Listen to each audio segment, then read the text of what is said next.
Hello, Moses. How are you? Hope you're fine. This is the Shy Yeti Show. Okay, where you go? Why have I got a voice? Oh no. Oh, it's the Shy Life Podcast. Oh, there's gonna be some drama ahead. All I wanted was a pie, and then I hatched out of an egg. Okay, bring the mic over. He's ready to record. Is it metaphorical? Is it deep? Oh, your show's getting so international, Paul. Boy, he's not all that shy as bright. It's such a win. Blimey, Governor, it's the Shy Life Podcast. Oh my goodness. Hello, Paul. I don't know how he does it. 777.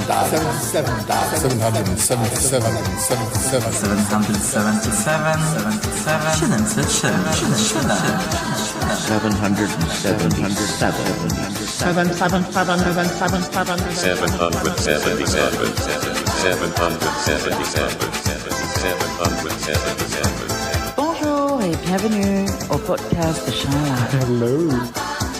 Hello and welcome to another episode of the Shy Life Podcast with me, Paul the Shy Yeti. How are you doing? I'm all right. So what's this episode going to be about? Well, Martin Holmes is back. Yes, we're going to be grumbling this episode. The Grumblebugs are back. I'm not sure exactly what we'll be grumbling about because, to be honest, we've got a heck of a lot of episodes recorded. Lots of grumble segments. So anyway, let's run the theme music, and when we come back, we'll see what's being grumbled about. Right, run that theme music.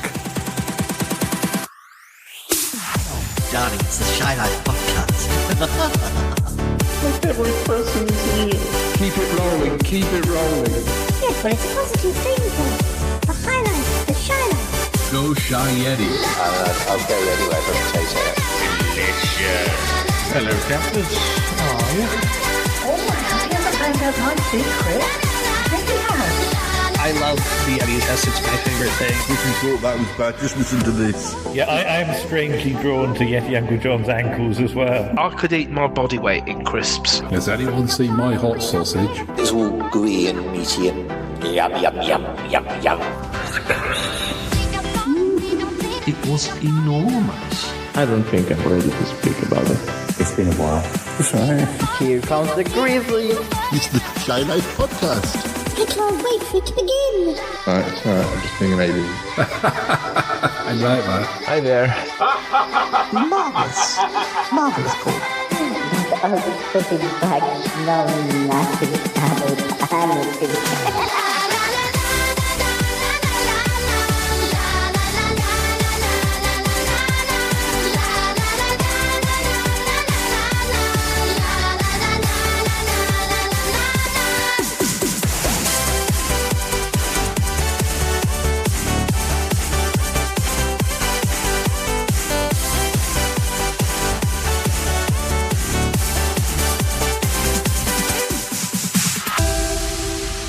Hello again, listeners.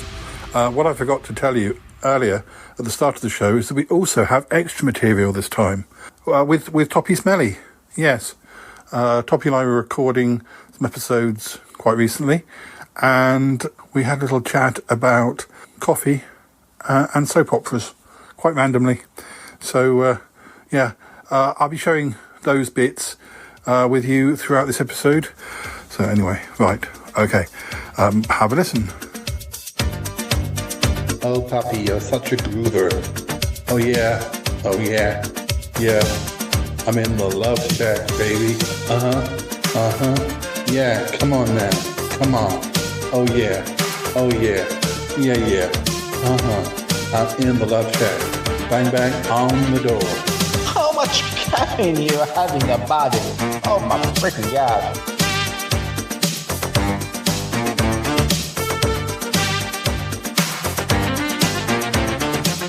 Hey, Martin, how are you doing?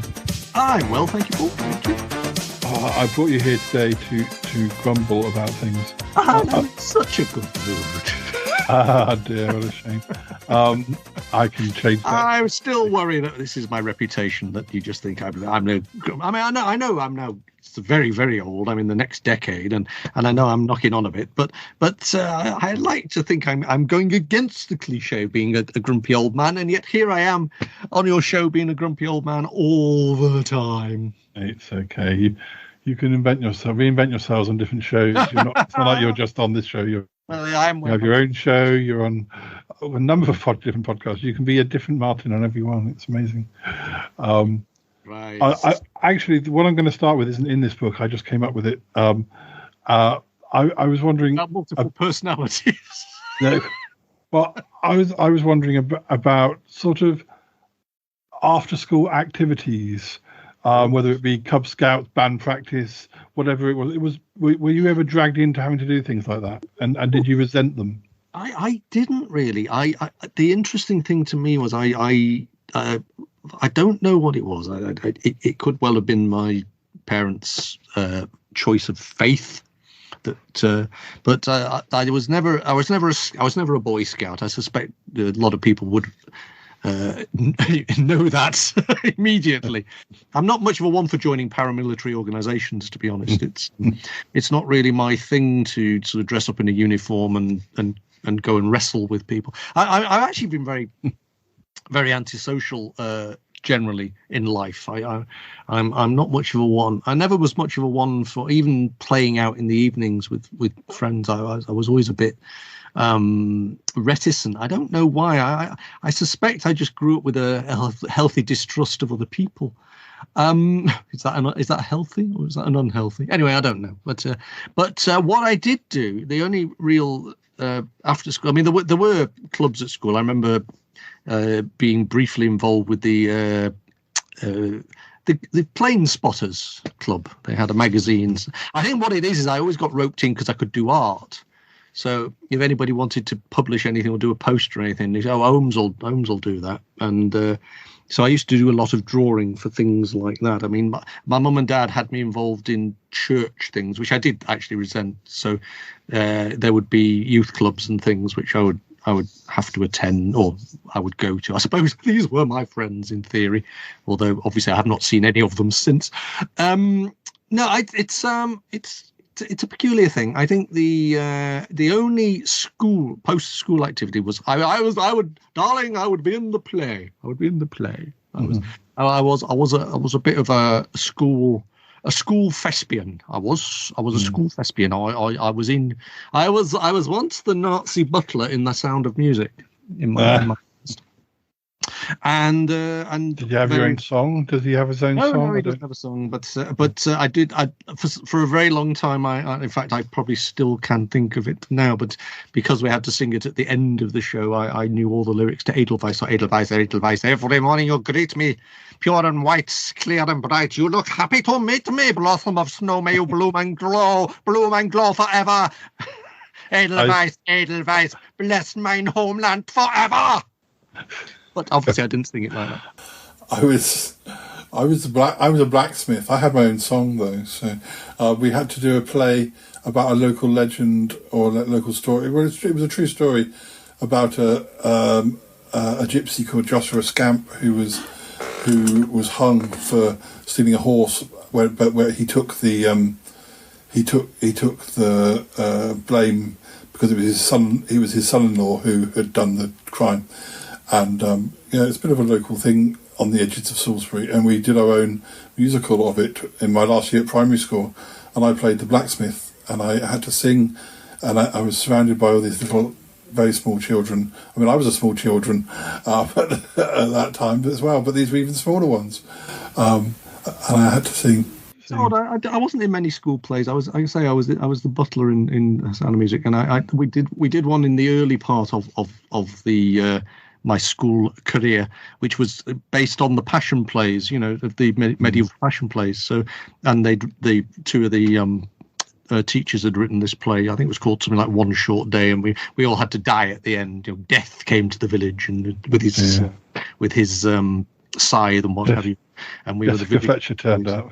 And I was one of Fagin's gang, I believe, in 1 year. So, which is probably where I learned to wear the waistcoat nattily and the flat cap. The acting I did in more senior school was my own. I was a free-thinking rebel. Even then, I didn't join any of the official acting, school plays. But I was like king of my class. We had to rotate and do a school assembly every week, and every time it came to our class, people just knew I had my own little gang of actors from my class, and we do sort of learned improvisation, where I come up with a story, or we do sketches, and we just kind of rehearse it. We never wrote it on paper, but we kind of rehearsed it so much, and I did that all the way. I don't know if it was just the sixth form or when it was younger than that, but so I did acting. But it was in my own terms, which is... I don't know. I always think that when I was a kid, the things I was in later life, I joined a theatre group, but I only did one acting appearance, and that was because I was forced into it as a kind of extra. But I painted scenery. That was what I did. I designed the sets and painted scenery. So the only acting I ever really did was when I was school age. We used to do church stuff. So I did an Agatha Christie, and we did a pantomime. I remember that I was the villain in a pantomime where it was one of these spoof pantomimes. And I just remember I used to refer to this. It was there was Batapoo Din, and I always referred to as Bartapoo, which I always thought was just one of those things. But the other. And I wrote a couple of plays that we did perform. So I did Dash Creosote, which I think is available somewhere if you seek it out on Tinterweb. But I think the interesting thing for me was that at school, particularly, there were humiliations. In English class, we had to do a scene from Toad of Toad Hall. So I was the chief. I was the chief weasel. I wasn't the hero. It was like I was the chief weasel, But one of my biggest humiliations was when we had to actually put a show on. Each of the streams in our year had to put a show on. And I, for some reason, became responsible for this. And it was the most disorganized rabble, and was possibly the worst hour of my life when the other two streams put something coherent that actually looked like a show together.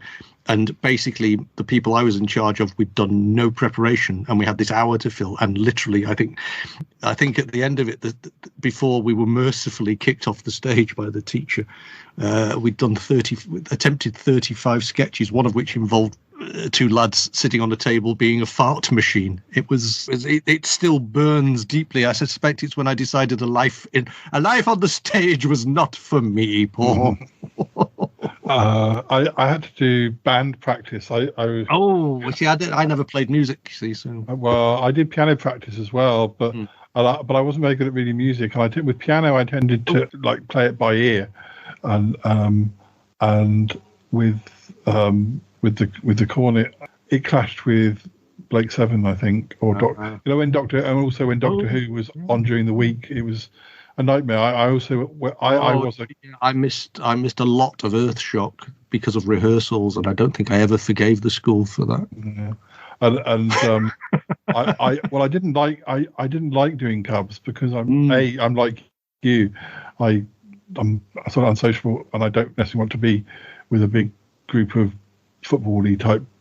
I don't like like-minded people. I'm very suspicious of crowds in the same way I don't go to concerts. I just feel that lots of people acting as one is a very disturbing idea, and I'm not comfortable with it at all. Luckily, when I got out of Cubs before, I had to go to Scouts, and also I think I had maybe 6 months left of Cubs, and they wanted us all to go into short trousers, whereas before we'd been able to wear trousers. That seemed to be their. Cubs could wear shorts, and then when they become Scouts, they become big boys and they can wear trousers. And my mum was like, "I'm not buying you shorts for 6 months." I wasn't a short wearing person anyway. No, I still aren't. Paul. No, I'm still not. It's like I think the short trouser is basically not something that a grown man should be wearing. Full stop. I'm completely in agreement. I'm glad we agree on this matter. Some people can get away with it if they really want to, but no, it's. I also feel it's very much infantile what you have to wear when you're little, and then why would you want to go back into them?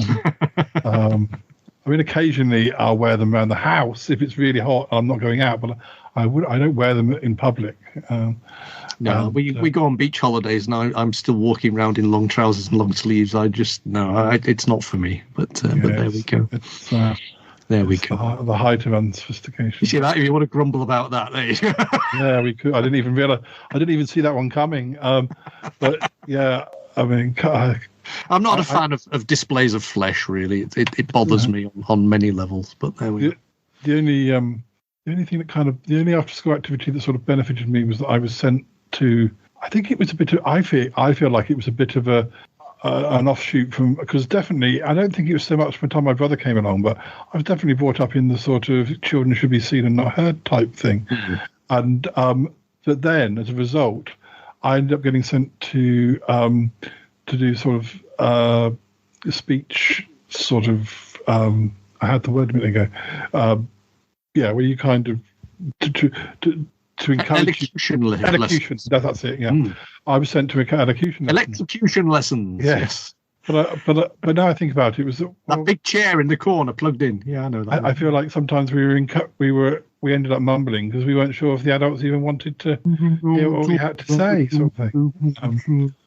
Well, of course, my ability to talk properly has been very useful in terms of my broadcasting career. Exactly. I hope that it was due to my speech and drama lessons that I have. Well, they used to make me do assemblies at school, They used to make me do readings at assembly. I remember one of the teachers saying, I really like it when you do the reading in assembly. I was not religious in any way, shape or form. I'd have to do the Bible reading to the gathered masses. So that probably put me on everybody's hit list. But it was apparent. I can't imagine why anybody would have wanted to listen to me sort of going, in the first instance, John went forth to, I don't know, whatever Bible-y stuff, begatting and all that stuff. I don't know, but for some reason I got to do that a lot. And I thought why I ended up, it then was a 40-year gap before I spoke in public again, possibly because of that humiliation every week. I don't know.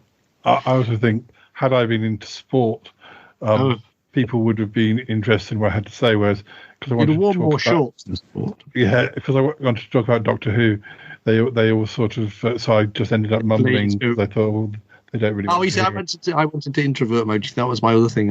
When everybody else was outgoing, I became more and more introvert. My mum was very much into people drawing attention to themselves, and I was obviously the complete opposite of that. So I hated it. I hated being the centre of attention in those ways, and it took me a very long time. I mean, doing things like the podcasting really is almost the anti what I've spent the rest of my life just trying to avoid doing. I mean, I like the audio medium because people don't recognize you, hopefully, but it's interesting to me that I'm doing stuff now that I could never have done even 10-15 years ago, because I just didn't like people looking at me. I didn't think my opinions mattered for a very long time. I didn't think anybody had any reason to want to listen to anything. I mean, when you get to over 60, no one listens to you anyway. So therefore, I kind of feel I should just prattle on because nobody cares. I can say what I like pretty much because we are invisible. I mean, I've spent most of my life being invisible, and it's kind of interesting to me that actually I'm doing more performative stuff now than I've ever done in my entire life, really. Mm-hmm. Yeah. Although I'm doing it, in a cubbyhole in a dark room. If you see what I mean. And then again, interesting that I suppose talking about being invisible, of course, is that my other acting role, which I had forgotten to mention, was I was Jacob Marley. I was Jacob Marley in A Christmas Carol, which ask me who I was, Ebenezer. In life, I was your partner, Jacob Marley. I can remember these scripts. I can't remember what I did yesterday. I can remember scripts when I was 15 years old. It's ridiculous.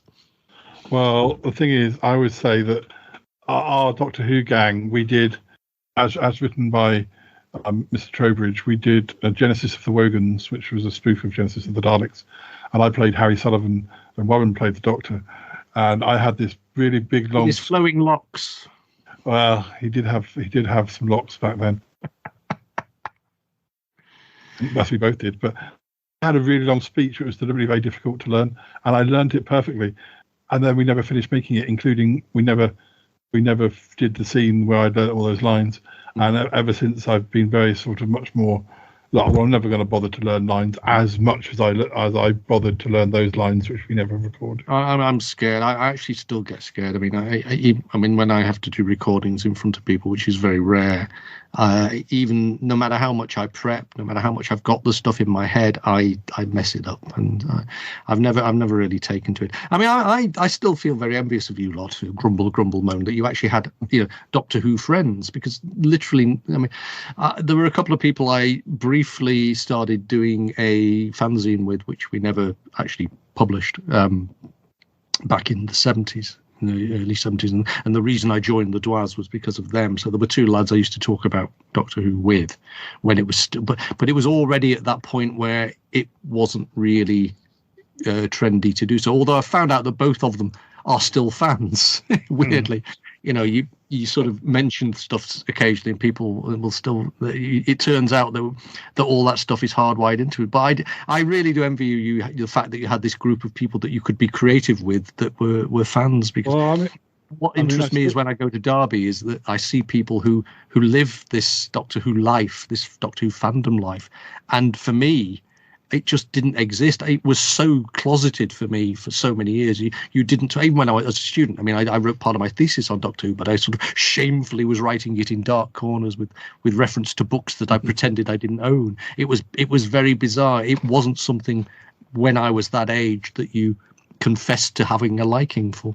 I mean, I'm kind of lucky that I was, because it could have been just slightly different personalities, and I might have been too young for that group. I was pretty much 5 years younger than most of the people in the group, and they may not, if they'd have been different personalities, they might have thought, come back. 5 years is a lot at that age, isn't it? Yeah, and I was kind of allowed to come into the group when I met them when I was 14 or 15 or whatever, and they could easily have said, we don't want to hang out with a kid, but thankfully they didn't, because if I hadn't have joined the group then, maybe I wouldn't have met them again to have joined them later on. So I was kind of lucky that the people who that they were. It does seem to me sometimes that everybody in fandom, actually, apart from me, everybody in fandom knows everybody. It's kind of weird because there do seem to have been events back in the 70s, 80s, whatever, where all these connections were made, and then there was I up in, you know, sunny Manchester, all on my lonesome, thinking that nobody else cared. I mean, even the fact that there are names in the letters page of something like Doctor Who Weekly did not convince me that I wasn't the only person who liked this thing. If you know what I mean. Sometimes I think it's almost more surprising that I don't know more of the famous fans, because there would have been a point where they weren't famous. Yes, I suppose so. Yeah. Fan. They just didn't happen to be the ones that I met. Whereas I do know one or two people who did, people who I met later on, who actually if you remember, one thing I do remember, and this is kind of weird because I don't really know how it came about, but I must have been on a Dwaz mailing list. It's the only thing I can think of. Is that, remember that famous open air that Chris Chibnall picked on Pip and Jane Baker? I actually had an invite to go on that show, and my crippling self-doubt and shyness meant that I can't. I don't want to go. I don't want people to know I'm a fan. I don't want to have that mockery. But I could have been sat next to Chibbers that day, slagging off the ultimate foe. I suppose, and some people like Gary Russell sort of already had a slight bit of fame from being on TV. So although I sort of remember him being around at Doctor Who conventions on the disco, being more of not being a guest but being an attendee, but he was still that guy off TV who I still feel it. I still feel now. I mean that I feel that there's I mean, I know you live in the area, so it's not really fair. But I always felt that everybody in London fandom knew each other. And I mean, again, as a northerner outside, it was a feeling. I'm not saying it's the truth. I'm just saying it was. You got the sense that they all were mates, really. and have all the petty rivalries and the little hates that have come through in as well across the years. You do kind of think that they were all sort of around each other's houses all the time and what have you. And I just felt so much detached from it. And it is weird, I think, that now I'm sort of, whenever I say, I mean, I don't go to events very often, but when I do it, the sense that people have known each other for years, and I think, oh, it's not the life you could have had, because I would probably have run away from it anyway.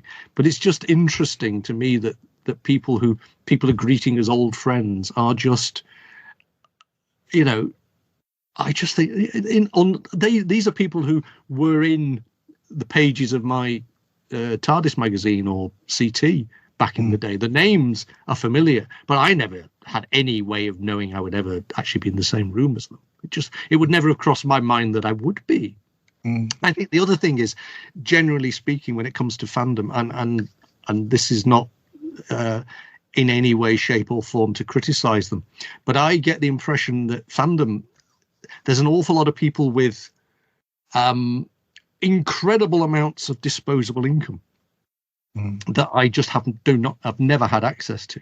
So I mean, there'd be events and they'd be in London, and I just could not afford train fare. I could not afford to go to London for the day or what have you. It would plus to pay the fee to go to the thing on top of it. It was, and then I mean, when you actually go to an event, the fact is that people have travelled, people are paying hotels, people are paying the fee for the actual event itself, and then you see the carrier bags full of stuff they buy, and you just think, what this economy we're living in, where everybody's short of money. Doctor Who fans seem to be the most loaded group of people, and I don't mean that. They just seem to be all incredibly wealthy. I was thinking about this the other day. The majority of my Doctor Who fan friends, they may have wives, but they don't necessarily have kids.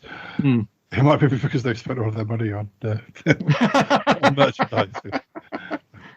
Well, I just feel that in about, I don't know, maybe 10, 15 years or 20 years or whatever, there's just going to be skips full of bloody CDs and DVDs and books that would make fans now absolutely weep. Oh, you did it. And I just feel that, we've all got houses full of stuff that nobody is going to want. But there you go. Yeah. No, I mean, I do. I mean, I look at people. And the thing I don't collect at all is the action figures. Was it not? Who's it? Character Options, is it? Who make used to be Dapple back in the day. But yeah.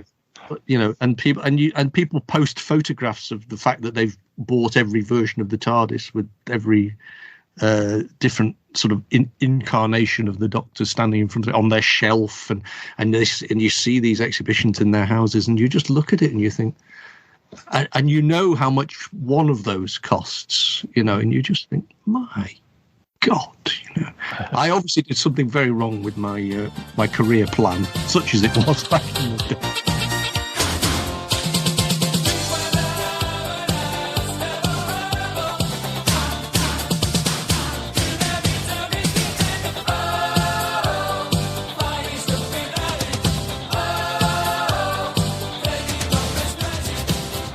Come on, Dee Dee, come on, dance. Let's dance. Yeah, come on, Dee Dee.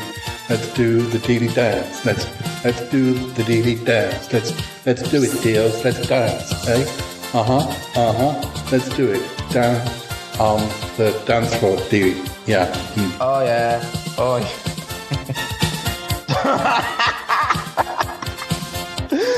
Dancing sex.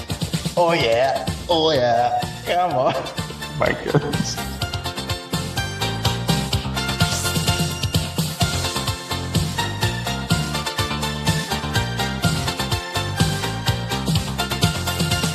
I bought some.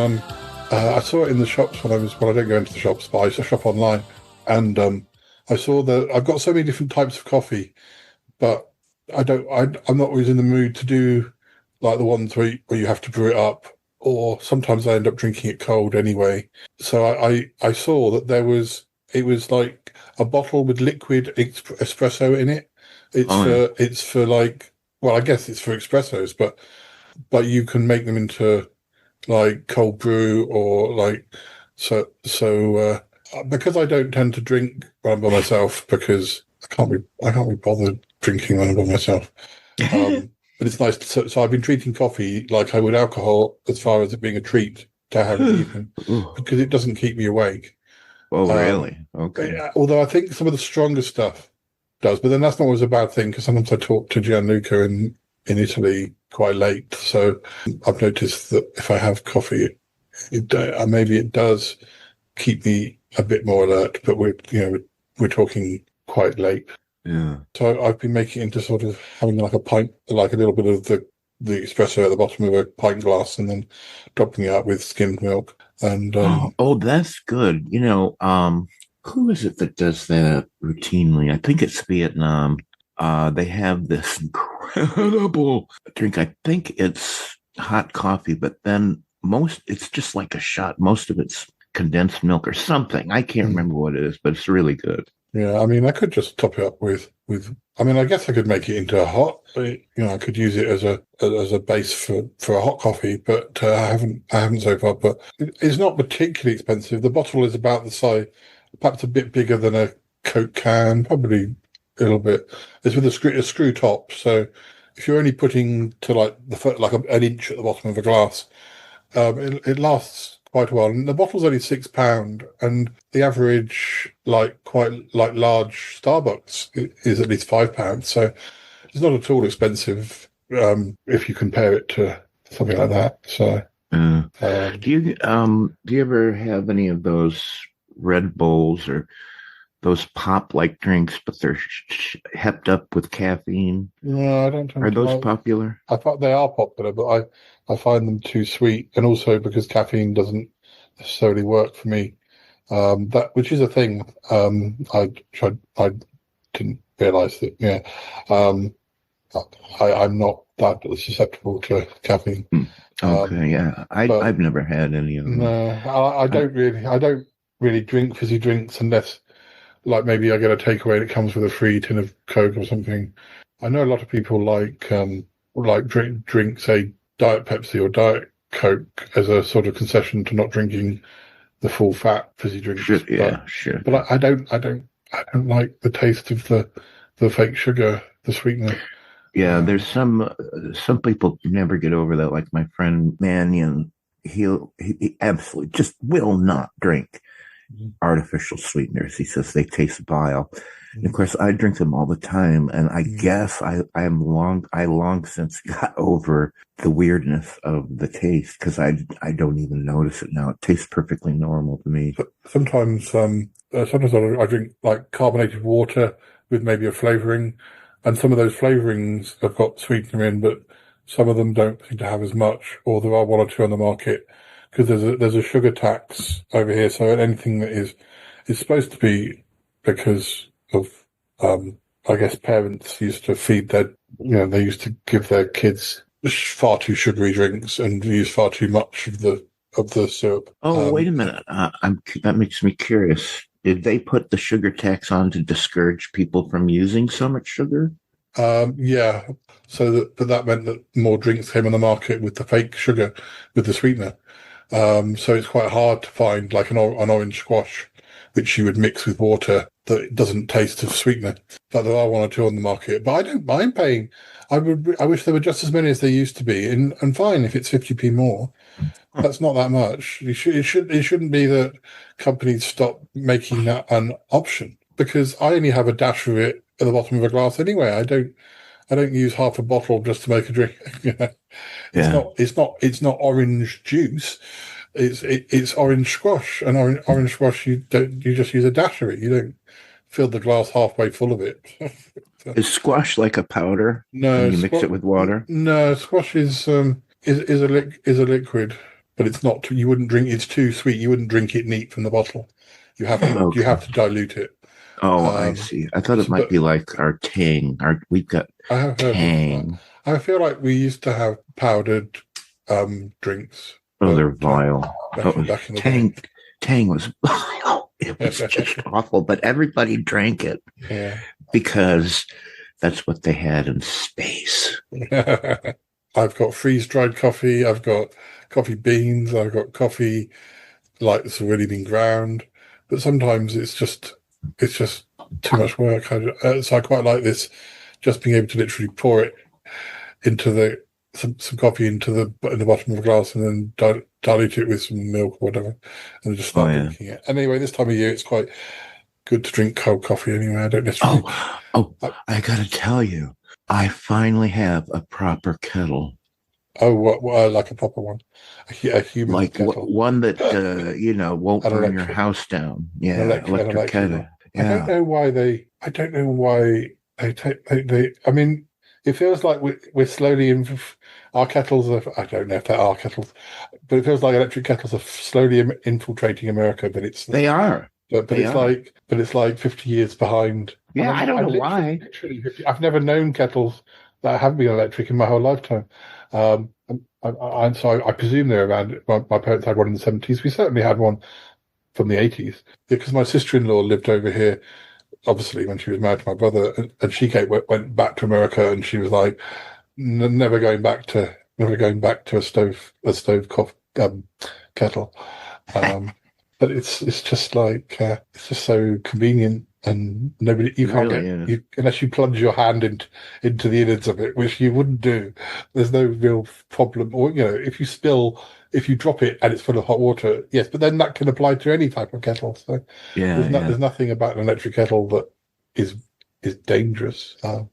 No, I got one for my mother because she was starting to put the kettle on the stove and forget about it, and there it would be dry and the burner's on. Yeah. So she's had really good success with the kettle because it's so simple. It's so simple to use. There's nothing to it. Whereas, she has some problems with a lot of tech. Yeah, she just can't deal with it. If you boil the kettle and then the phone rings and you get distracted, then it's fine. The water just starts to get cold again. At least that you're not leaving it burning like you would on a hob. Yeah. It's like the amount of energy that's needed boils the kettle. If you don't use it, then you don't use it. But nobody dies. Right.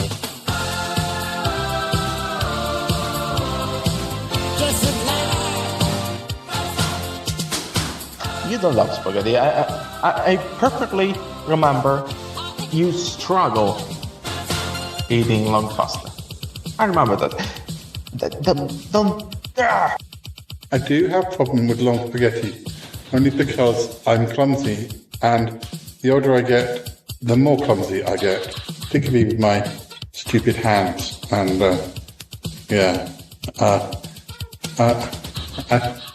I don't think I should be allowed to eat long spaghetti in public. You're one of those fuckers who take the spaghetti and just break them close. No, well.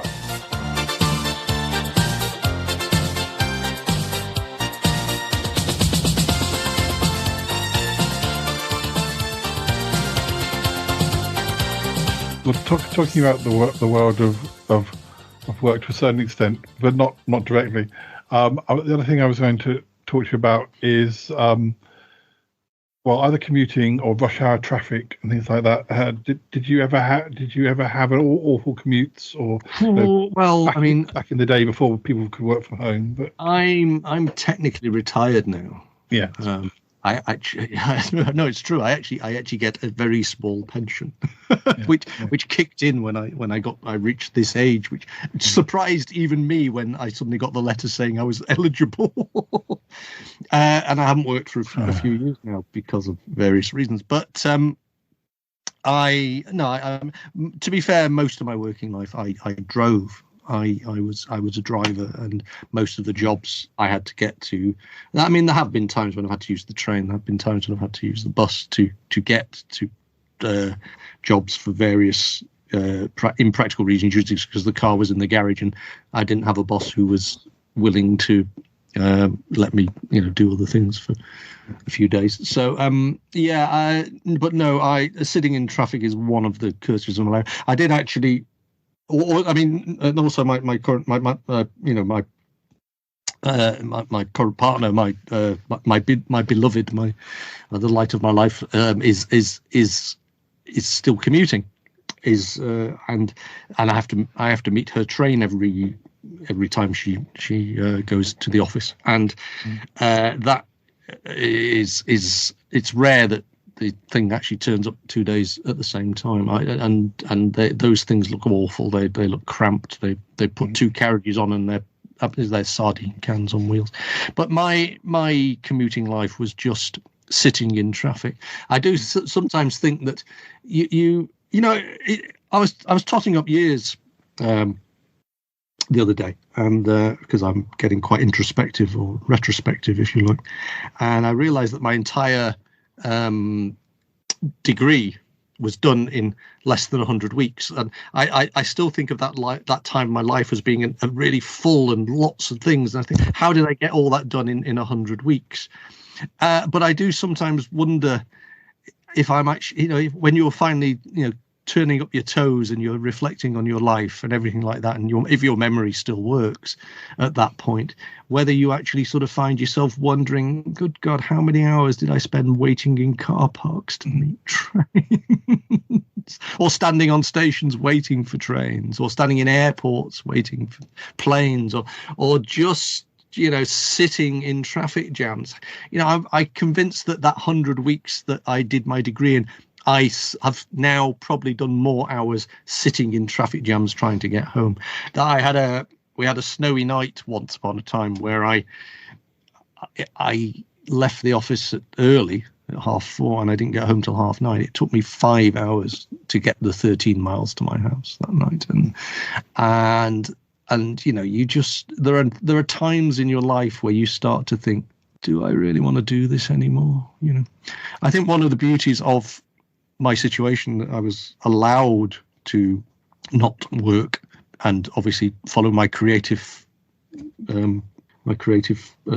ideas for a few years, is that you do start to realize that the whole working life thing, the whole working ambition thing, is just a waste of time. And it fascinates me when you start to think about it, because if everybody thought like that, nothing would get done. Nobody would do anything. But so obviously things do have to be done. But you just think, I sometimes, when I'm driving along and I see young lads in suits who are obviously going to some dreadful office job somewhere or some dreadful banking job somewhere, and I'm sure they'll all end up being far better off than me in the long run. But I just see them and I think, oh, stop it. Do something else, get out. I do find it quite tragic that we pigeonhole ourselves and we force ourselves into this work thing for something as mundane and dull as money. And I know we need money, I get that, but for some reason it just feels like life is too precious and special for us to waste it sort of sitting in dreadful, dreary offices. I can understand if people need to keep working into their 80s or whatever for money reasons, but if you don't need to, why would you want to do that? There's unless you work with a great team of people, which very rarely happens. It does happen, or it may happen just for 2 or 3 years, and then the group breaks up. I get me wrong. If you really like your work, I mean, if you really enjoy what you're doing, I mean, my problem is that as I am a grumpy old man, I enjoy very little, and I have very low boredom threshold. So I've been in some jobs far too long, but I've basically hated them for more than I've liked them, if you see what I mean. But it is just this sense that life is just too short, really, to waste it doing something you hate. But if you are with people you like and you are doing something you enjoy. I mean, to be fair, my last job I loathed, but actually I enjoyed the people, and I could have. I said to them, I suspect that if this goes south as it did, I'll never work again. But had that not happened with that company, I'd probably still be there, and they may have been long gone, those people I enjoyed working with. But I would probably not have actively sought to change it. I'm very much. It's funny actually, because I say all this, but I'm quite happy with the status quo. I quite like if I'm comfortable and I feel safe, I probably would stay somewhere for 40, 50 years. It's not something, I don't have ambition for the sake of it. I just think it's interesting I mean, yes, the commute was awful. Yes, it was, all that kind of thing. And the fact, even running a car is far too expensive and far too unpleasant. But, you just carry on doing things. I'm a creature of habit. And if I break a habit, I stop. I find it really difficult to start again. I mean, it's people say to me, well, why don't you have a few weeks off the show? And I think but when I did a 5-year run of a blog I used to write. I wrote every day for 5 years. And I stopped for one day. I missed one day, and I've virtually never touched it since. I kept going for it. I staggered back to it, having missed that one day, and then it suddenly my brain sort of went, "Oh, you don't really need to do it every day." And the minute my brain did that, boom, I was gone. I was lost. I'm a bit similar. I mean, although I have managed to keep my blog going for 21 years or however long it is now, but it's gone through different. Because it was always about my writing or my creative stuff, but I never did it on a daily basis. But I did have a bit of a record for doing Sutton Park. I got into the habit where I was doing it every day, and then one day I missed it, and because I went to a gig and I forgot I wouldn't be getting back till after midnight, and I hadn't done it before I went to the gig, and the world didn't stop turning, but it clicks something in your brain. I think it does. It makes you think differently, and the minute you think differently about things like that, I don't know it. The motivation, the drive, can go very quickly, and that's a surprising aspect of being a driven personality. It's the same. You have a job, you go, and then you don't, and for a couple of days you feel a bit, and then you think, it didn't matter. It's really weird, really weird. I could have done with continuing working, but on the other hand, I don't miss it at all. And I mean, I know in the end this is the problem. I mean, I would now be, I am virtually unemployable, and I get that. That's a worry in itself, because sometimes you think, well, maybe I might have to. The circumstances change, and with the best will in the world, I'm not well suited to a lot of, the corporate bollocks, as I call it, corporate wanky bollocks. I'm not very good at going to meetings and towing the line and all that stuff. I mean, I did it for enough years to think, well, this is bullshit, and sorry, I shouldn't use that language on your show. Sorry, but this is nonsense. This is nonsense. There we go. That's a better way of putting it. And yeah, unfortunately, I think it would be hard now for me to. I mean, to be honest, no one would interview me anyway, so it's academic, I think. But it's just interesting that this idea that you've got to be this kind of person. I mean, the society at the moment tries to drive us all into either being self-employed or being sort of work slaves, and people of my age should be working, and people who are capable of working should be working. But it's all very well, but if the job doesn't want you, you can't really force it. This idea of the role you play in society, I think it is kind of fascinating, really, that we buy into it so easily sometimes. Well, I mean, I worked in the same job for about 20 years and commuted into London for 20 years, and I think the older I got, the less pleasant it was. Also, it did seem to get busier, and sometimes if I got to Clapham Junction at a train later than I usually got because I'd been held up at work, I'd then find that the train was full of people who'd gone on at Waterloo, who were only going as far as Wimbledon or Surbiton, but exotic names. But because the train was so full at that point, I couldn't get onto it. Whereas that was my only train, and there were hundreds of trains going to Wimbledon. But so sometimes I'd have to break my journey up and just get the first train to Wimbledon, and then change there for another. As each train got less busy, a journey that should have just been one train became 3 trains because the trains were overcrowded.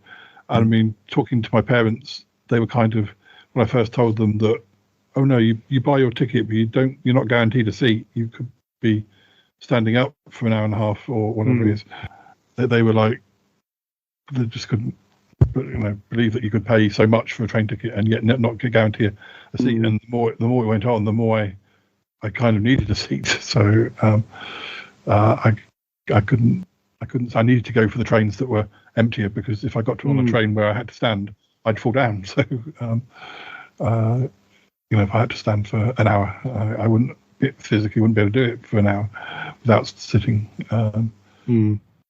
No, I don't know. I do think that, again, if you're going to make society insist you work, you should at least do your best to make society the journey to get there is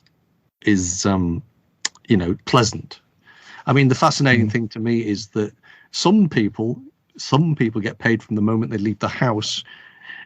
Some people don't have to buy their own ticket. But what gets me, I'll tell you what actually annoyed me about the expenses scandal, the government expenses scandal, is that, if you go to work and you buy yourself a sandwich, that comes out of your money. Yeah. And you have to pay for the train ticket out of your wages. You have to pay for all the government ministers who were making claims. They would claim back the price of their lunch, and they would claim back the price of their journey. And your ordinary working stiff can't do that. So if you're getting paid a salary, why should people pay for your lunch? Why should people pay for your journey who don't get that in their own working lives, if you see what I mean?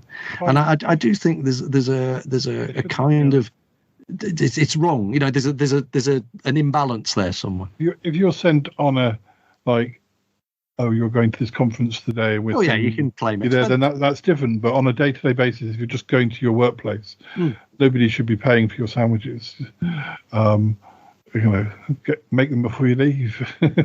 This is well, to be honest, I spent my entire career doing that. I mean, I always used to take my lunch with me, but no, I just think it's interesting that the actual process of getting to anywhere is just. I remember there was a chap I spoke to once on holiday, and he was saying that he quit his job because he had to go to a meeting in New York, and he flew to New York, and he only had his briefcase with him, and all the TSA people were going, "Well, where's your luggage, sir?" And he's going, "I haven't got any. I've got to go to this meeting. I will see you in about 2 hours when I'm getting back on the plane back to Britain." And this bloke, this was a meeting that could have been done over the phone, over video conferencing, whatever. And this bloke just said to me, and he says, this fella basically made me go to New York because he could. So this bloke had to cross the Atlantic twice in a day just because somebody wanted to have a bit of a power trip. And it's not even pleasant. I mean, okay, maybe you got to travel first class at somebody else's expense. I don't know, but it's just that power trip. And I think there's a lot of stuff in work that's about power trips.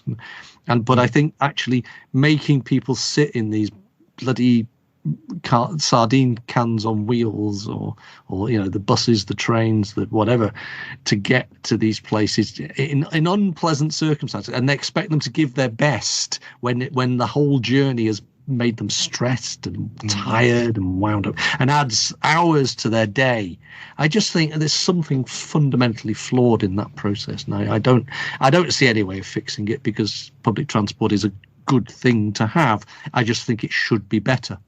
I mean, it's not a travel situation, but I worked in a library, and we had a media resources section, which was originally part of our library, but then was doing so well it split up into a separate unit in a different part of the campus.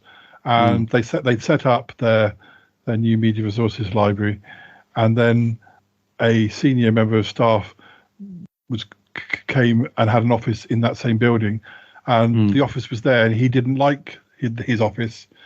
He decided there was a better view from the media resources library. So rather than being told, "Oh, this is your office," made the media resources people move to another office or another area. And I was like, I can't imagine being so selfish that you'd think that you were so important that, there's an empty office here, it's ready for you. All the people are having to move just because you don't like the view from the window. I mean, where do you get off about? It just made me so. Oh, I worked with in a building where somebody went and measured his equivalent in another department's office, came back, measured his own office, found it was a foot smaller, and insisted they move a wall. And actually, he moved the wall. He got his extra foot of space in his office, so he had an equivalence with this other guy. But the problem is that the foot was around in a meeting area. So every time they had meetings in that meeting area, nobody could pull the chair out. It was that kind of nonsense. But that is the sort of things that motivates people who aren't me, I think, is basically. Yeah. I just can't imagine inconveniencing other people due to stupid things like that. Yeah, but it's amazing how, I mean, my sister briefly worked in sales, and what, the XL badge or the GXL badge on a car, or what car you got as a sales rep, or, the person who you made the most sales got this bonus, or all the kinds of petty little nonsenses that was supposed to motivate them, and they all bought into it. And it's not, I don't know, it sometimes it baffles the mind, really, these kinds of things, and yet so many of us fall for it. I remember having to say to a new librarian, within the next few weeks they're going to try and convince us to move the library. They'll know, they'll see you coming, and they'll think, because we had quite nice rooms right by the front of by the entrance, and somebody's going to decide would like one of our rooms as a seminar room or an office, and they're going to suggest that we move the library to an obscure part of the college or whatever, and they'll tell you it's always a much bigger space, and because they've done this before, but they'll see you coming because you're new, and sure enough they did, and she was almost all for agreeing to move until we said they're not doing this because they're trying. They're trying to make it nicer for everybody.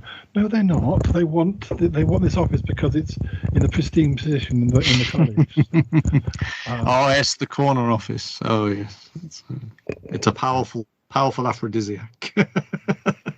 Anyway, when we were rulers of the earth, Martin, we shall get rid of these sorts of people, there we. Well, no, I mean, I don't want to really get rid of anybody. There are a couple of people who I think it would be useful if they get rid of themselves, but that's a different thing. But no, in the end, it's just, I think these strange motivations just I don't know. It doesn't sit with my personal worldview, and ultimately, I just let them get on with it, but I don't want to buy into it. Thank you very much. My number one person to get rid of would be the people who make TV programs who act shows without having a final episode, but that's a story for another day. That should be we're going to do a show on that sometime.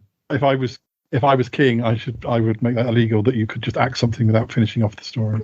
I was saying to my mum today, it's like, you wouldn't publish a book and then go, oh, we're not going to bother with the last couple of chapters. Is that right? we just kind of got bored. The thing wouldn't get the book wouldn't get published if there wasn't an ending. There is a Dickens that's unfinished, isn't there? Yes, but I presume it's because he died or something bad happened. But I mean, I know, but I mean, it's not without precedent, shall we say? Yeah. Anyway, thank you, Martin. Thank you for grumbling. It was a pleasure. I'm very happy to be unhappy with you. Well, we put the world to rights, or we at least don't put the world to rights, but complain about the bits we think are wrong with it. Yeah, we'll do it again soon. Okay, you take care, Paul. Bye for now.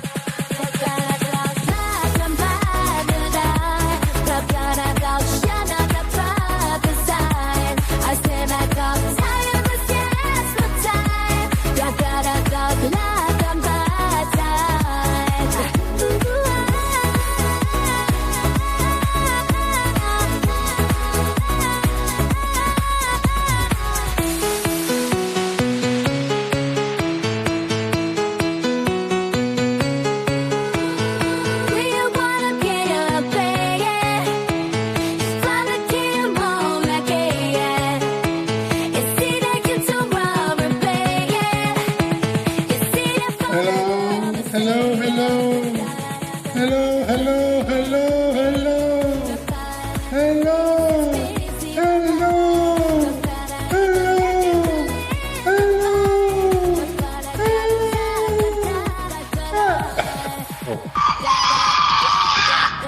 I'll have you know, madam, I'm a terribly serious person. People listen to me and seek my wise words. And, very serious. I'm not silly at all. Only a little bit. I am a very serious person and I shouldn't vent my voice.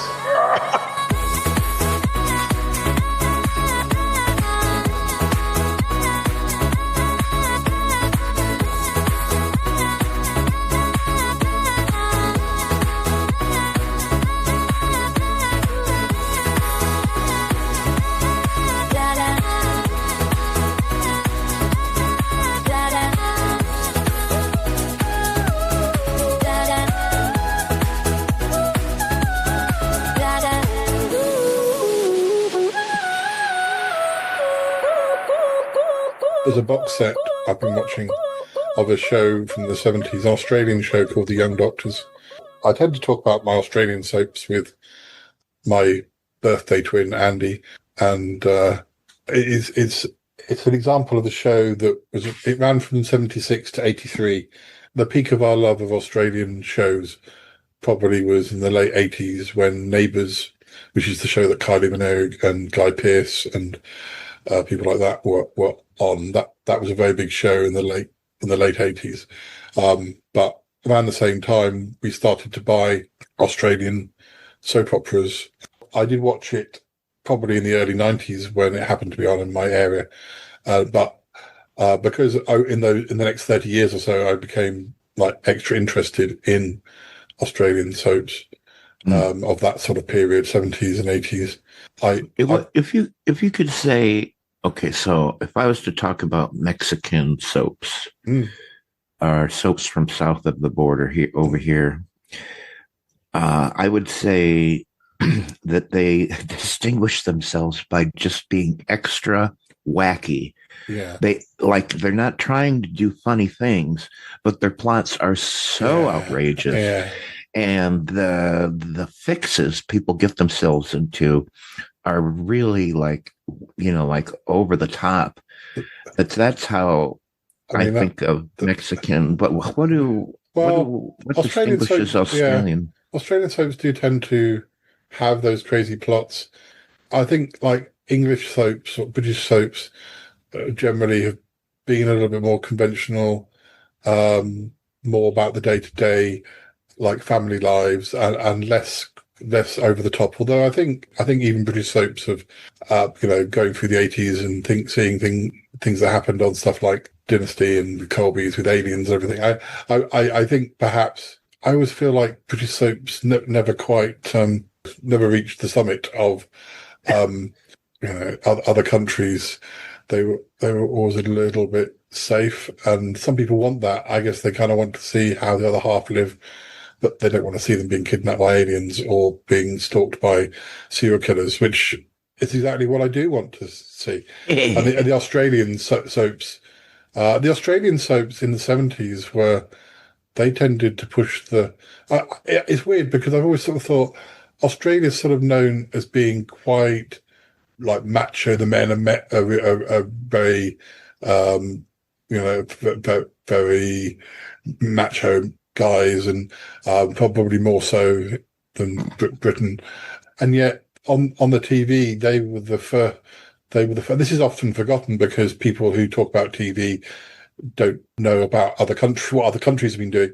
But there were gay plot lines on a number of soaps in Australia, and gay kisses and stuff back in the 70s on certain shows. Some of these were, I guess, they were either prime time or maybe even late night soaps. Most of the shows I watch have been more afternoon soaps, or the trouble is some of these shows, they may be shown in the afternoon and then repeated in the evening, so it's hard to. Whereas something like Coronation Street over here is shown in the evening. It doesn't get shown twice a day. Whereas when Neighbours was very big on the BBC, it got shown at lunchtime and then repeated in time for like when school kids would have been home. So it got two showings. In fact, it used to be shown only at lunchtime, and then because it became quite popular with some of the younger characters, somebody said, well, we ought to be showing this when kids can watch it, because potentially there's an audience for this that wouldn't be able to watch it at lunchtime. But yeah, no, I'd say, and also in the last 10, 15 years, I've been watching Neighbours again, having had a big break. There's been some great crazy plot lines, like people coming back from the dead. I mean, it's not, they weren't dead, but they people who you thought were dead turned out not to be dead, and serial killers and cooks and all sorts of things. And that's what I like. And but I just wish there was a channel. I'd love to watch some of these Mexican soaps. I was talking to my friend in Turkey, and he said, "Oh, you should watch some of the Turkish soaps." And I'm like, "Oh my God, I wish, but I can't. How can I watch these Turkish soaps? I'd love to be able to. They must be marvelous. India must do soaps. They must. I know they're saying that they're not popular in the UK. Some of the big soaps that had like Coronation Street and EastEnders that had got to being, I don't know, 6 episodes a week. They're cutting back on episodes because the ratings are dropping, and the days of them getting 20 million are long gone. But I don't know. I guess they're quite difficult to keep up with. What with there being so much competition with Netflix and Disney and all those sorts of things. And I do find I have to keep an eye on some of these channels. They only keep like a month's worth of episodes. So if you fall back too far behind, it's very easy to, or if you have 2 weeks holiday, you come back and there's 20 episodes to watch or something.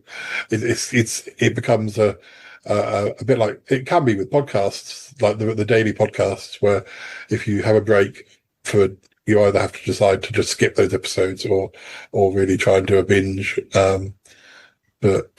Right. I mean, the Young Doctors is great because unfortunately they released the first box set, which is about the first 250 episodes, which is about a year's worth. So basically late 76 up until late 77. And so much happens, and there's like a bad nurse trying to impersonate another sister on the phone and causing trouble, and bombs and stabbings and a little bit of drag at one point. That would take too long to explain, but there's just so much going on, and peak characters vanish for weeks and suddenly turn up again. Because it's set at the hospital, I think it's less. I was trying to find a way to describe it, to say when I was talking with Andy, you don't quite know what's coming around the corner because it's a hospital, and a character could just be working in a different unit then suddenly could be back again. Whereas on a soap set in a town or something, or in a street, the people have to say, "Oh, well, I'm going to leave because I'm going on holiday," whereas you don't have to do that in the hospital. You can just have a line where someone goes, "Oh, Sally's working in pediatrics this week," or something, and then she could be gone for 6 months. But right, on Dark Shadows, when Jonathan Frid needed a break, they would just imprison him in a coffin for a good 4 weeks. There is an American doctor in Young Doctors who was in one episode of Dark Shadows. But I think probably just as a policeman, or he was called Alfred Sandor. When I watched Dark Shadows years ago all the way through, I was also aware of Young Doctors, but I don't remember going, "Hey, that's that guy." So he may have looked quite different. It would have been about, say, 10 years before he appeared on Young Doctors. But yeah, there is a weird, very tenuous connection between Dark Shadows and Young Doctors. What was the year that Young Doctors started, roughly? 76. Okay. And is it still going? No, it ran till 83. Oh, but, okay.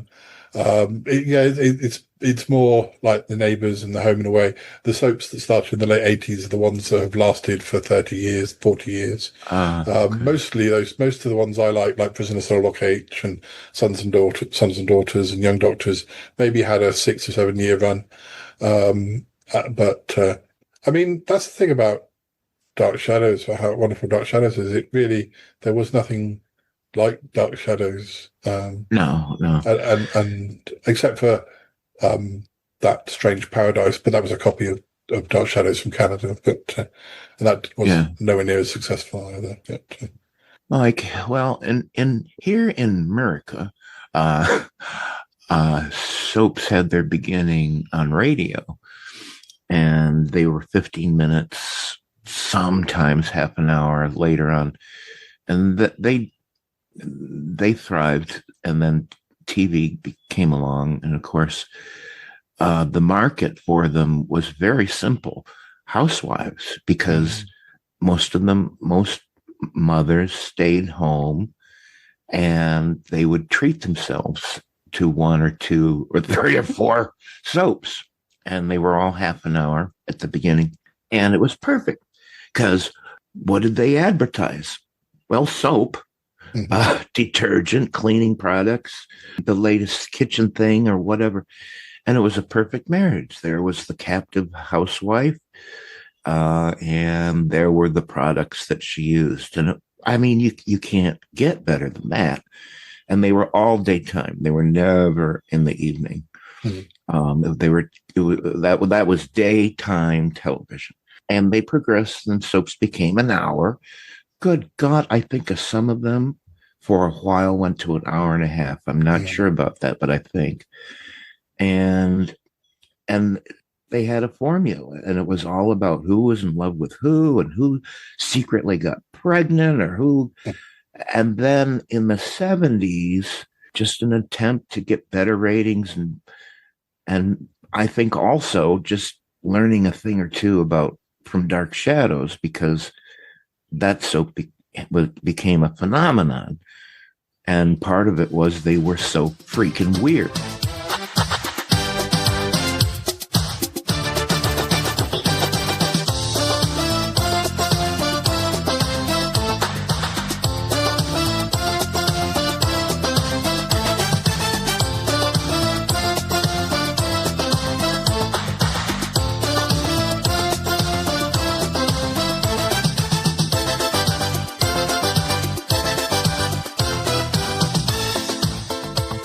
Before you continue about the soaps, I was going to say a lot of certainly one or two of our soaps started as radio as well. So that was the same tradition over here. There's a show called The Archers, which started in the 50s, I think. I don't think it was as early as the 40s, but certainly the 50s. And it was about a farming community.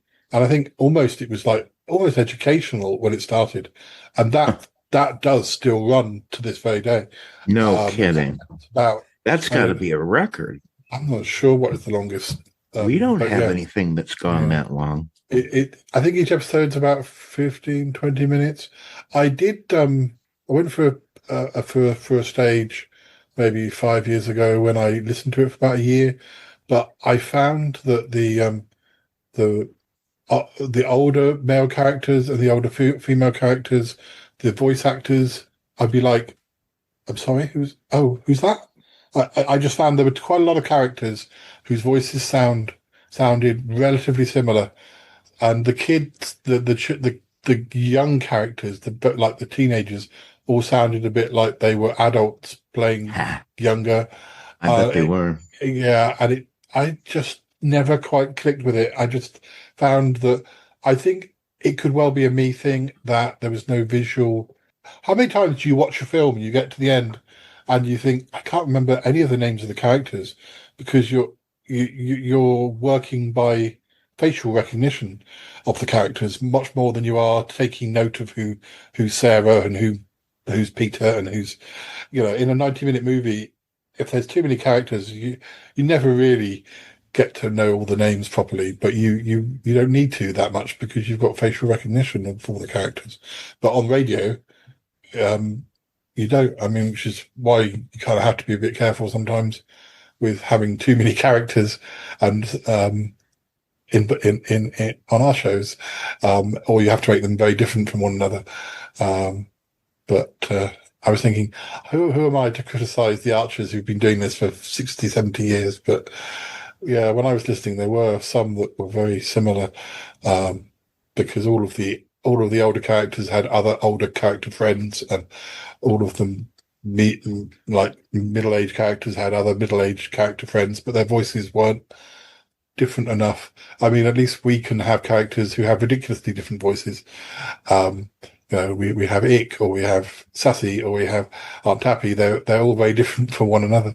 But I mean, you're better at voices than me. But yeah, I think we're in a situation where we can make our characters sound ridiculously different, even if there's only one or two actors involved in those scenes. But right.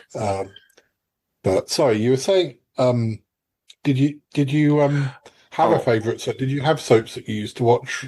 To finish where I was going with soaps in general is that in the mid 70s, no, it was later than that. It was really like 79, 80, 82. There was a breakthrough, and it was General Hospital, which was popular, but in an effort to be even more popular, they started to include things more than melodrama. They actually went to drama and action even. And action is really hard to do on a soap. That's pretty common these days, but back then I'm sure it wasn't. Well, General Hospital started that, and of course it made the show super popular. In fact, I would even call it became a phenomenon like Dark Shadows did, in a way that, other soaps never were. But suddenly college kids were tuning in by the thousands to watch the next super exciting weirdo episode of General Hospital. And they even took to going on location, which is,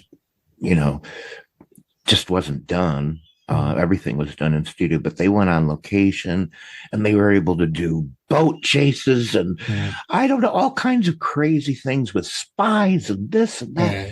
And finally it culminated, I guess, really the whole story of Luke and Laura. And there was a song that got into the top 40. And it was just, like I say, a phenomenon. And it was all because they introduced this action and, made it like it just made it so hard not to tune in the next time. So it was really successful. And a lot of soaps tried to do the same thing, of course, but none of them really achieved that level that General Hospital got to. And of course, it was pretty expensive for them. Well, it was more expensive for them to do it, but it was worth it. But then in general, soaps became too expensive for the network, and they were waning in popularity, and it was so much easier to have a talk show and to just have something syndicated. And so the network sort of like, we don't have to do this daytime stuff. It's a waste of our time. And says there are no more soaps in America. Although I guess General Hospital is still in some form. I know there are some, but I know there were like very few. One by one, they all vanished. But there are maybe one or as you say, on the internet. It's just such a shame. I mean, because Neighbours got axed after about 38 years, but then Prime took it on and brought it back for 2 years. But now they've done the 2 years, even though every week it's like high in the UK charts on as far as online streaming is. I guess it didn't have. They were probably thinking, maybe American audiences. So I guess Prime is international. I guess people weren't watching it in other countries, so they've given up on it again. But there's a big campaign to try and keep it going in some form because it's still very well loved in the UK. And the weird thing is, one of the other surviving soaps, Home and Away, which started in the late 80s in Australia, it is still produced. Neighbours was co-financed a lot by the UK because it was so popular over here, but different people would support it, and then BBC gave up on it, and then Channel 5 took it on, then Channel 5 gave up on it. And whereas Home and Away has always been produced by the Australian TV company who puts it out. And I mean, these shows look so good compared to a lot of British shows, partly because of the amazing Australian weather, which probably if you were living through it, well, you're used to hot weather, but the Australia's full of poisonous insects and tropical heat. But yeah, I mean, Home and Away is set on in a beach community, so they film outside all the time, and it's like you can't make that place look unattractive. It's a beautiful beach, and they're always going on location to the bush or off to some mountainous place for a subplot. Or I think a lot of these things become easier to do. What with things like drones, being able to use drones to sort of do long shots, and yeah, I mean, it's good to look at. Also, obviously, you get a lot of attractive people running around on the beach in just their swimming costumes. Not that is a draw. No, if the stories were bad, I wouldn't watch it just for that. But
my own personal history with soaps.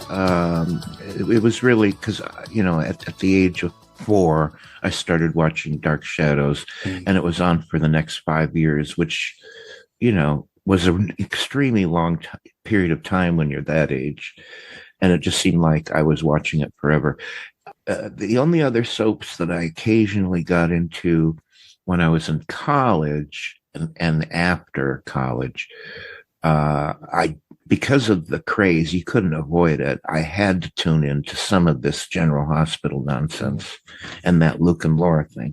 So, but it was pretty short time. And then after college, I would check in with all my children, and they had some great characters and situations, and they also tried to stage a lot of action in studio. There was one I remember where their most popular character, Erica, they staged this whole thing in studio of 2 skyscrapers next to each other, and Erica had this somehow trapped on a fire escape that was crumbling and about to fall. And someone from the other building had to swing over, snatch her out, and then swing back, all in studio. And by God, I don't think they used stunt people.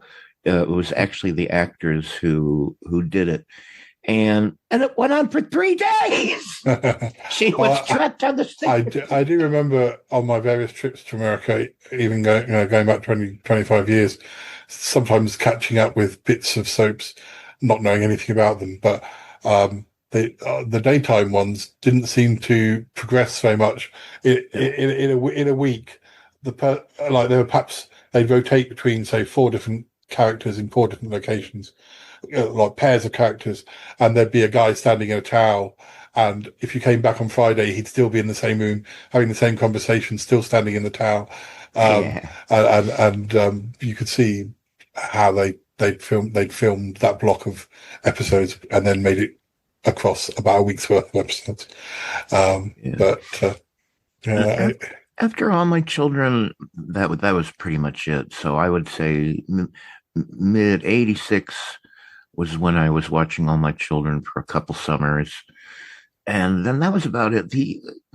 I never got interested in them again. I was interested in a couple. The network started doing what they called nighttime soaps, like Dallas and Dynasty or Dynasty. And of course, those were wildly popular for a good 10, 11, 12 years, but they petered out too. I don't know. I don't, well, I'm not aware of what's on network TV anymore. So I don't know if there is any more what you'd call nighttime soaps or not. But for me, that was about it. And as far as nighttime soaps, I didn't really get into any of them except Knots Landing, which I lived for. Was that a Dallas spin-off? Yeah. So that's really my only experience with soap. There's a show called Dead of Night, which I think ran from the 50s until the 80s, which was more of a crime sort of. I don't know what time of day it was shown, but there are episodes. I don't think all the episodes exist anymore, but I think they do, from the late 70s. And they had some weird plot lines, like a killer who used a puppet to lure people in and then would kill.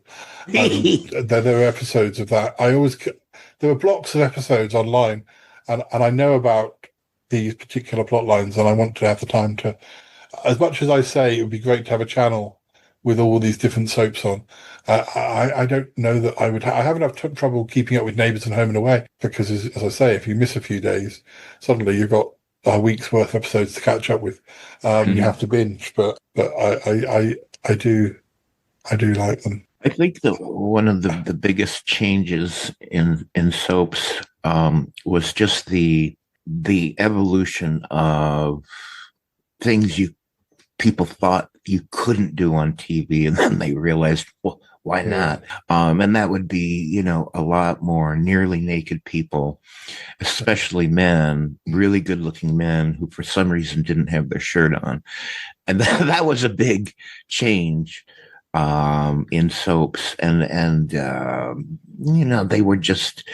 they could be a little more risque. Whereas in the 60s, everything was really quite proper. And if there was something scandalous, we'd laugh at it today because it's such a non-issue today. I think it's almost a crime that there's so much originality and weirdness and exciting storylines lost in soaps that are long since forgotten. And I think it's a shame that soaps are looked down on as being, because the amount of films you go to see, the storyline of the film wouldn't even make it a halfway decent subplot on a soap opera, and yet somehow somebody's given money for the whole film to be like a story which is as thin as a piece of paper. And yet soap operas are throwing 6 or 7 different plot lines at you all at once, and you could make films out of every single one of them. And they're moving, and at least the Australian ones, even in with the Young Doctors again, the stories are moving so fast. I think English soap. The man who made Young Doctors, Reg Grundy, was involved in a show called Crossroads, which was a soap in the UK, but he went back to Australia. I can't remember if he originally came from there, and he was involved with a lot of the big soaps that I like. And but the pace, I'm pretty sure I've said this before, but I think the pace of the Australian soaps is pretty fast compared to British soaps of the time. It's so, because it's set in the hospital. You've got nurses and doctors, and you do have some romance type things, but you have Ada, who works at the concessions till selling things, and she's like a middle-aged woman who's a really big gossip, and you can tell that she, as an actress, has probably had a lot of experience, but she didn't just walk onto this show. She's got great comedy timing. She's like the Lucille Ball of Young Doctors. She can do the comedy, but she's such a gossip, and I think it really sort of draws me in, because I want to be there with the nurses and Ada, hearing all the gossip about the doctors, and it's such a shame, because it's kind of considered to be a bit cheesy and dated, but just forget it. Scrape that away. Just don't even think about that. Just watch it. And I hate that people use that as an excuse for not watching things. It looks dated. Well, but that's fascinating, isn't it? Seeing how everything looked in 1976. Yeah. I'm the same there. I'm able to appreciate it without getting impatient because it's moving slow or it's in black and white or whatever.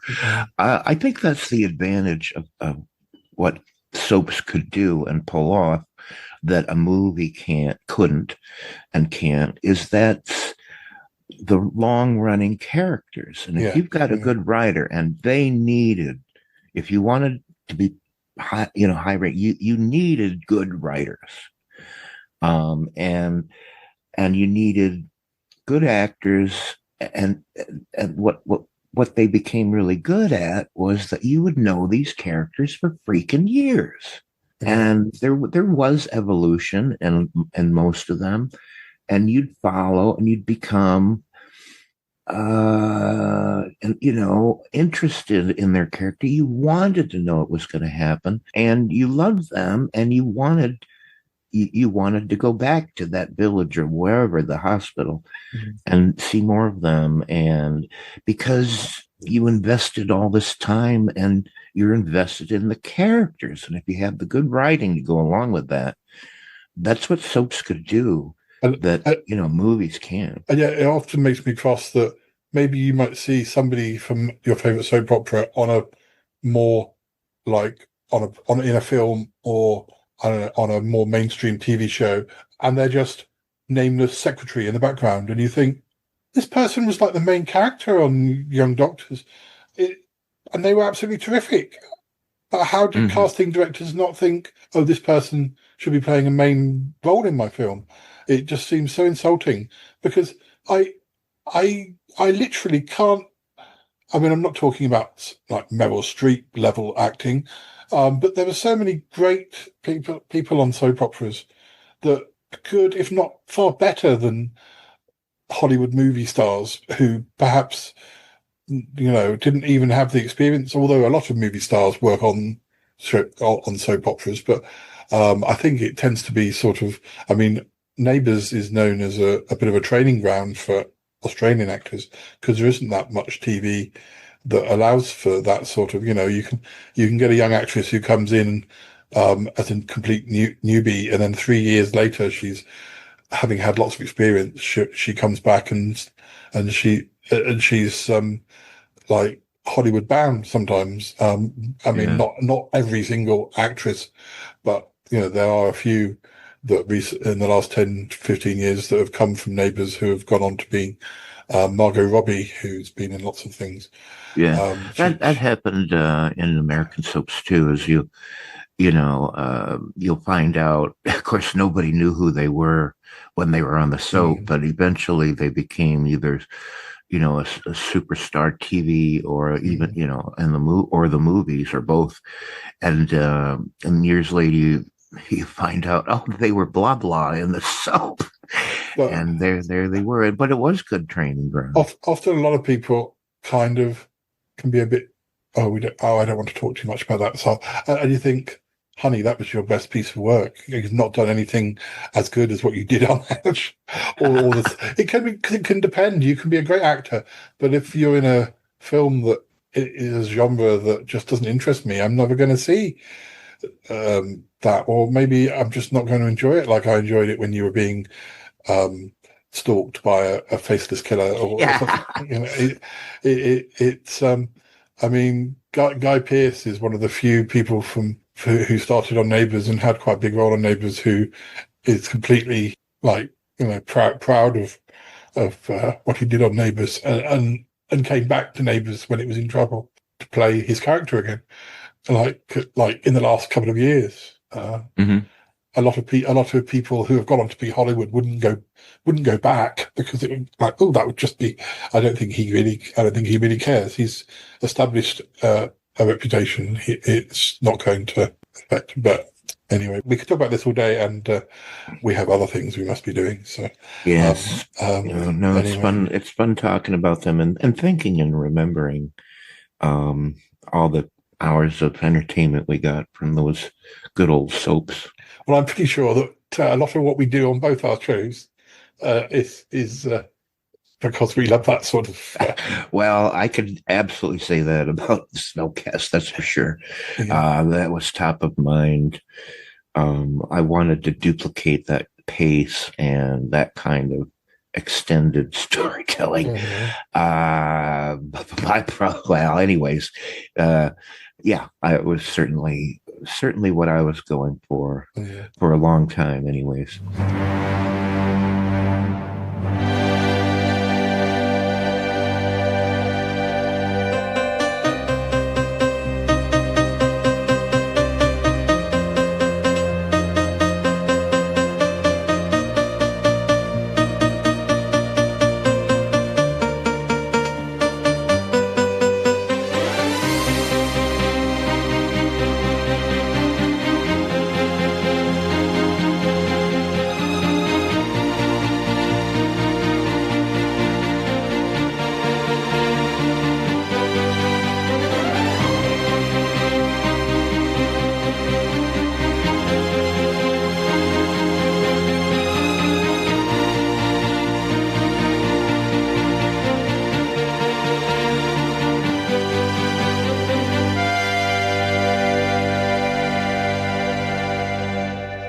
Well, listeners, I hope you enjoyed that episode.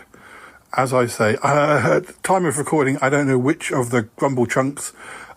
That sounds horrible. I don't know which of the Grumble chunks I would have used. A little bit of backstory, I suppose, to all this is that Martin and I usually record for his podcast Vision on Sound once a month. And every time we've done a show, which usually takes about an hour, obviously we have a bit of a natter as well, but, without recording it. And then as soon as we finish the show, we usually do 30 to 40 minutes of grumbling.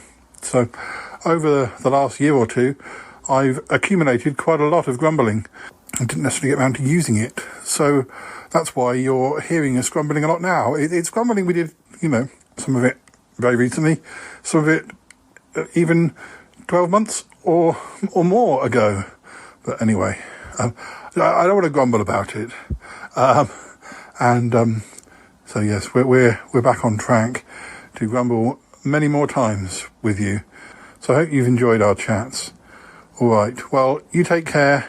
Join us again soon. Not necessarily for grumbling, but yes, join us again soon. And we've got plenty of different things to share with you. So have a good listen. So do join us again soon.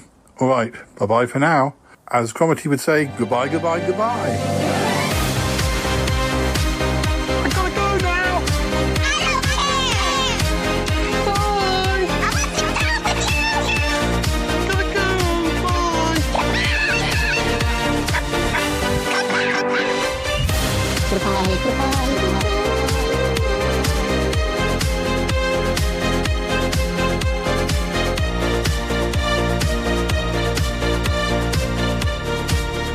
Goodbye, goodbye, goodbye. Yes, goodbye, goodbye, goodbye.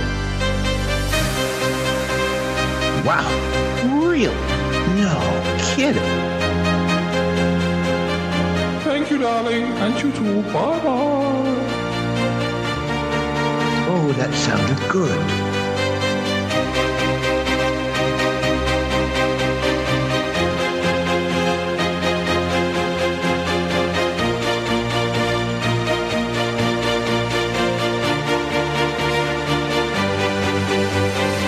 This show is part of the Pride 48 network.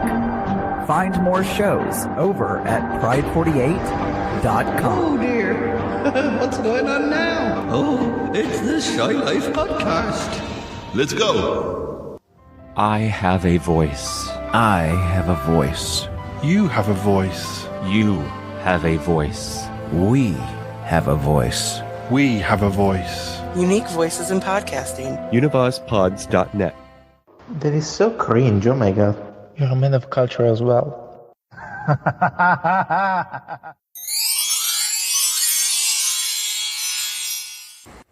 Hi listeners, we have some ridiculous questions coming up now, and the person who will be answering them It's Gianluca. Yes, our old friend Gianluca. So, well, there are about 20 questions, but they're all quite quick answers. So, let's get going. Question 1. If a turtle loses its shell, is it homeless or naked? If a turtle loses its shell, it's died substantially. I mean, it's part of the skeleton, so it's like I rip off your spine and you got the sort of unvertebrate. What the heck? Question 2. Why don't we ever see baby pigeons? We never see baby pigeons because they are horrible. I'm kidding. I guess it depends on the fact that they are hyper protected by the parents. So they are in the nest. They tend not to go out from the nest. I don't know, maybe I'm not the perfect person to ask this kind of stuff. Question 3. Do fish get thirsty? I don't think they feel thirsty themselves, but probably if you put a fish in a high salty concentration or water with a high percentage of salt in it, they should get dehydrated. So, I don't know, should we consider that as a thirsty fish? Difficult. Question 4. If you tickle a robot, will it giggle or short circuit? If the robot is well programmed, it jiggles, come on. Question 5. If you ate yourself, would you become twice as big or disappear completely? Well, you don't even disappear completely. You simply die before you succeed in eating yourself because of the lack of blood and the hyper pain you should feel. If your body is 100% of your physical person, eating a part of yourself means getting this percentage lowered in time. Question 6. Do penguins have knees? Well, yes, they do. Yes, they do, actually. I guess they should have knees in a very inner position, so we can't perceive them from an external perspective, So seems like they don't have them, but they have. Question 7. If a vampire bites a zombie, does the vampire become undead? Like even more undead? Shouldn't be the vampire undead himself already? Isn't him? Question 8. Do stairs go up or down? Depends on how you fix the reference system. Physics touch it. Question 9. If cows laughed, would milk come out of their noses? I hope so. Question 10. If ghosts wear clothes, do they have ghost laundromats? Of course, I don't think ghosts like to scare people being dirty. Question 11. Do clouds ever get tired of floating? Just want to nap on a mountain? Yes, I think they want to sometimes because they need to crackle their spine. And so they exploit the top of the mountain so they can everywhere. Question 12. If two mind readers read each other's minds at the same time, whose thoughts are they thinking? If that happens, well, you would be witness of the concept of loop. Welcome in computer science. Question 13. If a parmesan could sing, would it sing cheesy love songs? Yes, it would. Question 14. Why don't sheep shrink in the rain? They don't shrink in the rain just because they didn't experience the washing machine yet. Question 15. If your shadow had a personality, would it be shady? I am shady myself, so my shadow would be shady because it's a shadow, so it's a squared shadow in shadow. Indeed. Question 16. If you could ride a jelly bean into battle, what flavour would be the most intimidating? Probably the most frightening flavor would be banana, because can remind of what happens in the jails when you drop the soap. Oops. Question 17. If socks disappear in the laundry, where do they go? They experience the spaghettification, so they experience what happens when you get close to the event horizon, near a black hole. Yeah. Question 18. Can a banana peel slip on another banana peel? Yes, two bananas can peel on each other. Peep, peep, peep, peep, peep. Question 19. If you whisper to a plant, does it gossip with the others? They always do. Plants are horrible from that point of view because you simply can't understand how and what they are communicating to each other. Question 20. Why isn't there mouse-flavored cat food? Mouse-flavored cat food exists. It's called Mauser, I guess. Check it out. Thanks, Gianluca. Sorry for the ridiculous questions. You did very well. Thank you for putting up with me. Okay, listeners, let's get back to whatever else we were doing this episode.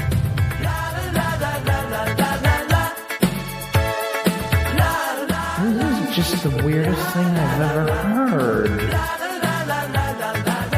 Well, gotta tell you, I didn't expect that. What the hell just happened on this show? I mean, seriously, reverse it, because I lost... What's going on? What happened? Man, was that worth it or not?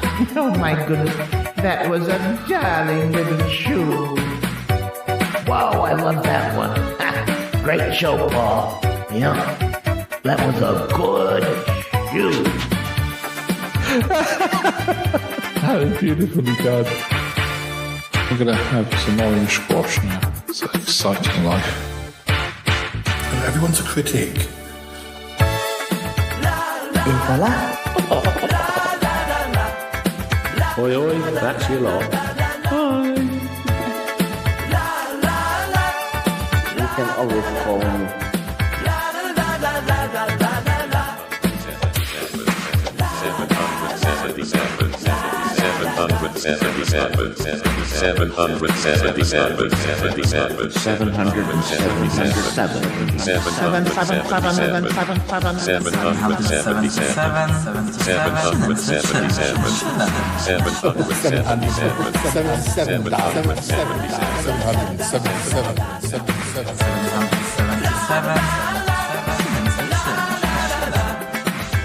I'd like to thank Martin and Toppy Snelly for their contributions to this episode. We couldn't do it without you. I mean, we literally couldn't do it without you. Just telling the truth. Talk to you soon. Bye. Thank you. Bye. Bye. Take care.